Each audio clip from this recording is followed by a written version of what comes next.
Greetings, my friends. I come to say hello, to wish you a good day. We'll continue to talk about transcendental psychology for when we live in the third dimension, in a normal sensory life with what's going on in the physical is all that is. We can manage to deal with this life in a relative comfort. There is ups and downs, of course, and then but we were fairly adapted to this way of life. Yet there is a call from the heart to elevate our consciousness, and when we move into fourth and fifth and beyond dimension, it becomes very challenging to still be able to live in this third dimension. It is like the master taught, the master of wisdom says, because he's made the ascension and descension 100 times, and so he was explaining that every time he ascends, there is Cerbers, there is those dogs with 3 heads that are trying to devour his soul, and so we have to move with strange curves and angles. An angle is like a position. You have a point of view about something, a very strange position, and circle is like a non-position, open. So he explains that in order to ascend, you have to embrace some very specific way of dealing with your thoughts, so that you can escape all of the negative entities that will want to prevent you from ascending. In truth, it's about being aware that the God is always there, the presence of God in all things at all time. God does not ask us to be present as much, to have as much focalized presence as He does, of course. But if we can have it more than 50%, eventually 75, 80% of the time, to be conscious of the presence of the Creator within our mind is kind of... is the goal, to align with that energy, and so it's so we want to continue to reach inwards and upwards, even though it is not always an easy path. But we have no choice, because it was a call from the heart, and we are responding to that call.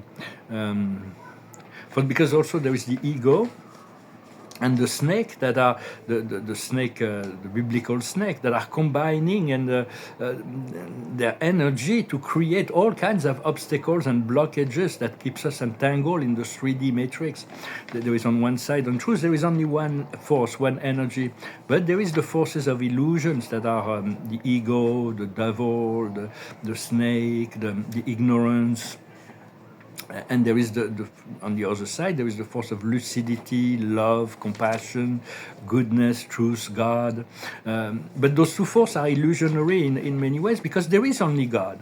There is only you. It is only that because of free will, God is allowing this game to go on for evolutionary purposes. But because the love of God, the unconditional love of God, would not be unconditional if we did not allow us to make the choice, even to suffer, even to create opposing. So it is part of the great games of creation. Eventually, we want to return to the unity of the one, the gold ring. So we want a conscious breathing, and that will clear and open spaces for the return. We want to tune and align with the natural flow of the universe, and open space for co-creation.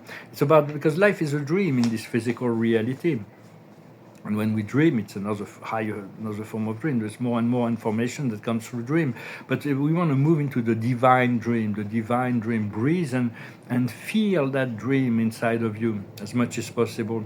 For the soul is on an eternal voyage, an eternal journey.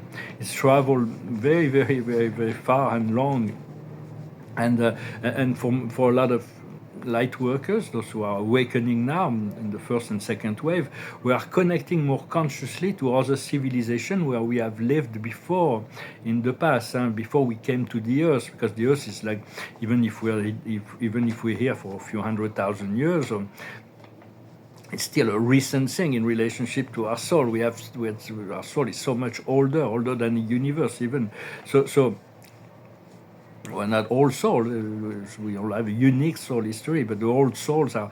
We were in other universe before this one was created, and we join in. But we have many friends in this universe, in many galactic friends and families that we lived with, and on Venus, on Arcturus, on Pleiades, in Sirius, in many places.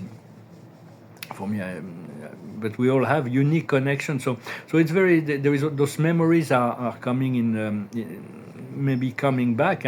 It's all about the resonance. Before we access a sphere, we have to come to resonance. I've done hundreds of initiation to teach people to go to visit other planets, mostly in America, but also a few of them in France. And I may open a space traveling agency in the future to show people that we can travel and visit other planets without having to create a machine. You just get a group consciousness, create a positive egregore of light, create a vortex of energy, and project our group consciousness into the sphere that we want to visit. And then we stay there for half an hour, 20 minutes, half an hour, we receive an information, we come back, and then we return a second time, usually, to reinforce the connection. But it's something I've learned, and it's fairly easy. Even can even teach children. It's really to do those interdimensional travel, to leave our body on the earth and go with our consciousness. So usually when we go there, those planets where we're visiting, we usually end up in the higher frequency planets or spheres. So we usually end up in a sub-dimension, a sub-level of the main dimension of the planet. For instance, if you go to Venus, and if Venus is between the 6th and 9th dimension, people will go there, but will end up in 5th dimension most of the time, or 4th, 5th, or lower or subplane of the 6th dimension usually. So Venus is the planet I used to go the most, but so it is because we do have connections there, and there is a lot to learn from those connections. Also, if we were to incarnate on a higher frequency, a higher dimensional planet, we would need, our soul would need to be ready for such things, to integrate the social memory complex of that civilization that we're seeking to enter. But the universe is open to those who are pure of heart. And there is, I've been refused the access to certain place, but always with kindness, and I was always sent to a place that was corresponding to my query when I was doing that. So it is important to just to receive, to continue to be open to, because there is the extraterrestrial consciousness is going to come into alignment with the collective. So just breathe, and the breath, conscious breath is very important. The breath and the pulse of our heart, the beat of our heart, is a proof that God loves us. Because if He didn't, then that would not be happening. That's like we're granted life through that process in the physical. But we have total freedom to live and believe anything. And to understand that what's completely supernatural or magical in third dimension is completely natural and flowing in the 5th dimension or above. Realize you are all that is. You are that which we are. And because whatever you're looking at is a part of you. So we have to transcend the two power, the separation, the opposing, in order to return to the one. And very soon we're getting ready for this first contact with extraterrestrial. For now, it is still in very, very preliminary stage, but we're going to be receiving a lot of technologies, but we'll also be receiving frequencies and information from the 7D Pleiadian, the 6D Sirian, the 5D Arcturian, the 4th dimensional Ascensionists, and also the Ascended Masters, the Archangels, and the Ascended Masters will. Even the Christ said is on his way back. The gods of old, also the gods of mythology, will be returning. So it's going to be quite exciting. But right now, it's still in the preparation. And there'll be a lot of panic messages about extraterrestrial. You can see it online already. They're going to invent some attack or something like. They think that 3I Atlas is really a spaceship. The Webb telescope has could detect it. That there is a ship inside that comet. That's what they call comet. But and it's very funny that the CEO of SpaceX is actually in complete deep fear. He's in such a fear of that. He's making statement that this thing should be destroyed immediately because it's like it's an enemy, and it's like, and so I don't know what he's afraid of. It's very strange. He's got this is very polarized. He's got this very light and then this very dark side. This person. So we'll see, but do not fall into. There is nothing to fear. It's all about orchestrated to awaken humanity, and. And we're getting ready for this solar flash, 3 days of darkness. It's been announced, and if that happens, just stay calm, stay indoor as much as possible. Just let it pass. But it's not today, probably not tomorrow. For now, it's like just be attuned to the present and be ready. Expect the unexpected, and stay calm and align, because. There is more and more revelation that are coming online, that are coming through the online community. A lot of it is true, but some of it is false. So continue to use discernment. At the end, it's about awakening to the eternal reality and truth of the One that is within you, that is to shift beyond the sand of time in our consciousness, to move beyond the two power. And when the frequency gets high enough, the first contact will come, and that will seal a new cosmic era for humanity. We'll have amazing texts, but we'll also be able to reconnect to many consciousness and beings that have retired into the ethers. Or we have to understand, the Lord is my shepherd, I shall not want, because we've been seeking something that is, God has given us free will. And so he said, well, if you turn to me for what you want, I will give you what you need. But if you believe I'm not going to provide, and so you're going to turn to someone else, then I'll let you do that. You'll learn something through the experience, everything. So just we have to really return to the power, the law of one, the covenant, the Emerald Covenant, was the message of the god of Ra, the god of the Egyptian god. It's like as soon as men start seeking God outside of themselves, suffering was created. It was a betrayal from the original teaching. So just seek it within yourself, and know that we are all one and connected. There is no separation, and God is all-powerful. But in His all-powerfulness, He's not omniscient. He has chosen to allow us our free will and choice. So we have to align with His will in order to, or whatever we exercise our will, the law of cause and effect. But there are times where law of cause and effects are suspended, but they can never be completely. It will eventually. All we learn from our experience because of this law of cause and effect. So also had the confirmation, that was kind of interesting, that the CEO of Facebook and the CEO of Microsoft have turned back to the light, or they were seeking to return to the light. I've received this information months ago from Spirit, but there was a message from the Ashtar Command that confirmed that. So I was kind of, because those people were really main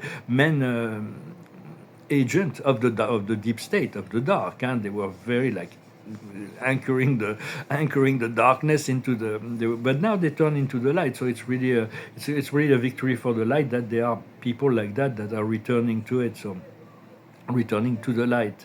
So let's see what today will unfold. Let's see how we are ready. Let's expect the unexpected. Let's be ready. Let's stay in joy. And continue to shine your light, to stay calm, stay center, whatever. We have to be an expression of truth, continue to receive and share your truth. Well, my friends, I hope this message was interesting. Just we're living in very shifting time, with this. This end of the year should be eventful. I thank you very much for liking, sharing, commenting. I thank you very much. Not to forget to subscribe and for your donations, if you can. I really appreciate that. And if you're interested by art, I have some amazing paintings. There are a lot of source energy within them. I'm still very flexible about the price. If you're interested, do not hesitate to send me an email. The card of the day is here and now. To always return to the here and now. The time is always now. It's always be you. It always has been, always is, and always will be you here and now. You here and now. There is no everything is created in the here and now. For us, it feels like there is certain things that are happening in the future that happened in the past, and the quantum physics has revealed that changing the present changed the past. The perception of it, and so it's very important to realize that to God, the past, present, and future exist all in the same time. But to us, it's like it's like if something is not happening in the now, it's because it is not the time yet. We don't need that just yet. But it's all created in the now. So just always return to the now and the presence. The higher wisdom is an exchange of gift, to learn to be generous, to give, to receive, to share. What we need to understand is the yin, to allow things to unfold with grace and ease, not to force anything. What we need to do is the crossroads. Sometimes there is a choice that we need to make. We need to take a right, we need to take a left. Do not stand at the crossroad and say, I don't know what to do. Just make a choice. Take a chance. Just go. If you're on the wrong road, you'll see and you'll be able to come back, but at least you'll know. And the outcome is flexibility, to remain flexible, to remain, except for your principles, your value, what you believe, your core beliefs, all that, just everything else, we have to be flexible about and let go of attachment for the most part. Attachment, old habits, all kinds of things, and yet not to be in judgment of others or ourselves through the process. Just love. We love when we love ourselves, and because it's all about moving beyond the two powers, which is a game that's been created for evolutionary purposes. But the two powers is the evil, it's the dark, it's the separation, it's the suffering. As soon as we return to the one, then the puzzle comes together naturally, and we want to really return to the naturalness of life as much as possible. Well, thank you very much. I wish you a wonderful day, and I'll talk to you later. Namaste.